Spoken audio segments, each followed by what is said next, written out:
చినశంకరంపేట మండల కేంద్రంలోని తెలంగాణ మోడల్ పాఠశాలలో బూత్ లెవెల్ అధికారులకు మరియు వివిధ పార్టీలకు చెందిన బూత్ లెవెల్ ఏజెంట్లకు స్పెషల్ ఇంటెన్సివ్ రివిజన్స్ పై స్థానిక తహసీల్దార్ మాలతి ఆధ్వర్యంలో అవగాహన కల్పించారు. కార్యక్రమానికి ముఖ్య అతిథిగా మెదక్ ఆర్డీఓ రమాదేవి హాజరయ్యారు. బిఎల్ఓలకు ఎస్ఐఆర్ కిట్లను అందజేశారు. ఈ సందర్భంగా మెదక్ ఆర్డీఓ రమాదేవి మాట్లాడుతూ ఈ నెల 25 నుంచి వచ్చే నెల 24 వరకు బిఎల్ఓలు ప్రతి ఇంటిని సందర్శించి కమిషన్ సూచించిన తేదీ నాటికి ప్రస్తుత ఓటర్ల వివరాలతో కూడిన ఘనంగా ఫారంను పంపిణీ చేయాలన్నారు. వారికి మార్గనిర్దేశకం చేయాలని సూచించారు. 18 సంవత్సరాల నుంచిన యువతీ యువకులు నూతన ఓటర్ లిస్టులో పేరు నమోదు చేసుకోవడానికి ఫామ్ నెంబర్ 6 ను నింపాలని, ఓటర్ లిస్టులో ఏవైనా సవరణలు చేయాలన్నా ఫామ్ నెంబర్ 8 లో పూర్తి చేసి తీసుకురావాలని బిఎల్ఎఫ్ సూచించారు. బిఎల్ఏ సహకారంతో ఎస్ఐఆర్ పూర్తి చేసుకోవాలని, ఏదైనా సమస్యలు ఉంటే తమ దృష్టికి తేవాలని, అవసరమైతే గ్రామంలో సమావేశం ఏర్పాటు చేసుకుని పరిష్కరించుకోవాలని ఆర్డీఓ రమాదేవి తెలిపారు. కార్యక్రమంలో తహసీల్దార్ మాలతి, రెవెన్యూ ఇన్స్పెక్టర్ రాజు, వినయ్ తో పాటు బిఎల్ఏలు, బిఎల్ఓలు పాల్గొన్నారు. ఎన్యూమరేషన్ ఫామ్స్ 15 నుంచి 24 వరకు, మళ్ళీ 25వ తేదీ నుంచి వచ్చే నెల 24వ తేదీ వరకు మనము ఎన్యూమరేషన్ డోర్ టు డోర్ తిరిగి ఎన్యూమరేషన్ ఫామ్స్ ఇవ్వడము, మళ్ళీ కలెక్ట్ చేసుకోవడం. దాంట్లోనే ఏఎస్డీలను మనము గుర్తిస్తాము. ఏఎస్డీ లిస్టులు కూడా తయారు చేసి పొలిటికల్ పార్టీస్కి ఎప్పటికప్పుడే మీరు డోర్ టు డోర్ తిరిగే క్రమంలోనే ఎన్ని మనము ఏఎస్డీలను గుర్తిస్తామో వాళ్ళతోనే చర్చించాలి, మీటింగ్ కండక్ట్ చేసుకోవాలి. అదేవిధంగా మీటింగ్ మినిట్స్ని, ఇంకా మీరు మీటింగ్ పెట్టుకున్న ఫోటోని, గ్రూప్ ఫోటోని బిఎల్ఓ యాప్లో అప్లోడ్ చేయాలి. తర్వాత ఫైనల్గా మనము ఏఎస్డీ లిస్టు తయారు చేస్తాము. దాన్ని పోలింగ్ బూత్ల వారీగా తయారు చేసి గ్రామ పంచాయతీలో మనము పేస్ట్ చేయాలి.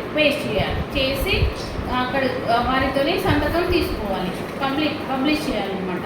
అక్కడ అందరూ చూసుకుంటారు కదా, గ్రామ పంచాయతీలో వాళ్ళు వెరిఫికేషన్ చేసుకొని ఏమైనా అభ్యంతరాలు ఉంటే మనము తీసుకోవడానికి కూడా అవకాశం ఉంది.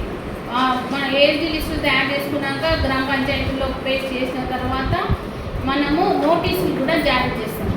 నోటీసులు జారీ చేసి హియరింగ్స్ కండక్ట్ చేస్తాము. హియరింగ్స్ కండక్ట్ చేసినప్పుడు వాళ్ళు కరెక్ట్ ఆధారాలతోనే వస్తే మనము వాళ్ళ పేర్లు తొలగించకుండా ఉంచుతాము, లేదంటే తొలగిస్తాము. ఒక స్పీకింగ్ ఆర్డర్ ఇస్తూ తొలగిస్తాము. తొలగించిన తర్వాత కూడా అభ్యంతరాలు ఏమైనా ఉంటే అపీల్ జిల్లా కలెక్టర్ గారి దగ్గర వాళ్ళు అపీల్ వేసుకోవడానికి అవకాశం ఉంటుంది. అది మొదటి అపీల్. కలెక్టర్ గారి దగ్గర వేసుకునేది మొదటి అపీల్. దగ్గర రెండవ అపీల్ వేసుకోవడానికి అవకాశం ఉంటుంది.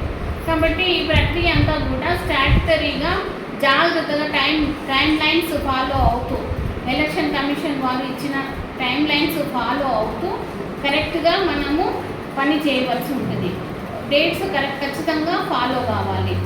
ఏదైతే మన ట్రైనింగ్స్ డేట్స్ అండ్ మనము enumeration forms distribution and receiving with proper acknowledgement, తర్వాత నోటీసెస్ ఇష్యూ చేయడము, తర్వాత క్లెయిమ్స్ అండ్ ఆబ్జెక్షన్స్ రిసీవ్ చేసుకోవడము, తర్వాత ఫైనల్ పబ్లికేషన్ చేయడం. ఈ ప్రక్రియ అంతా 1/10/2026 రోజున పబ్లికేషన్ చేస్తాము. అప్పటితోనే ప్రక్రియ ముగిసిపోతుంది. 1/10/2026.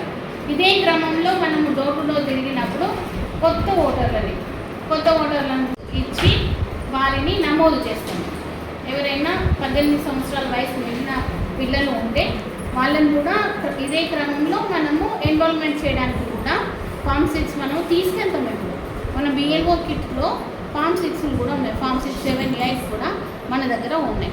ఏవైనా సవరణలు ఉంటే form 8, shifting of polling station ఉంటే form 8, correction of polling station form 8. Form 6 దేనికి? కొత్త ఓటర్లు 18 సంవత్సరాలు నిండిన నూతన ఓటర్లని మనము ఓటర్ లిస్టులో చేర్చడం కోసం ఫామ్ 6. తర్వాత ఒక వ్యక్తికి 23 సంవత్సరాల వయసు ఉంది, ఫామ్ 6 సమర్పిస్తారు. అప్పుడు మనం ఏం చేయాలి?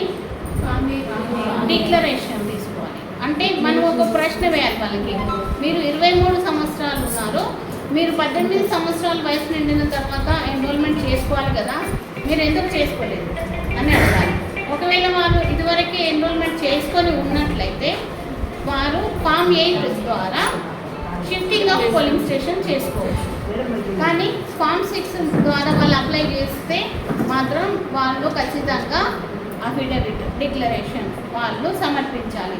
తర్వాత అదేవిధంగా వారి పేరెంట్స్ ఎవరైతే ఉన్నారో వారి ఎపిక్ డీటెయిల్స్ వారి పేరెంట్స్ ఎక్కడ ఉన్నారు, వారి యొక్క వివరాలన్నీ కూడా తీసుకోవాలి, మనం పరిగణలోకి తీసుకోవాలి. వాళ్ళ వివరాలను రక్త సంబంధికులు పేరెంట్స్ వారి వివరాలను కూడా తీసుకొని వారు ఎక్కడి వారు అనేది నిర్ధారణ చేసుకోవడానికి అవకాశం ఉంటుంది.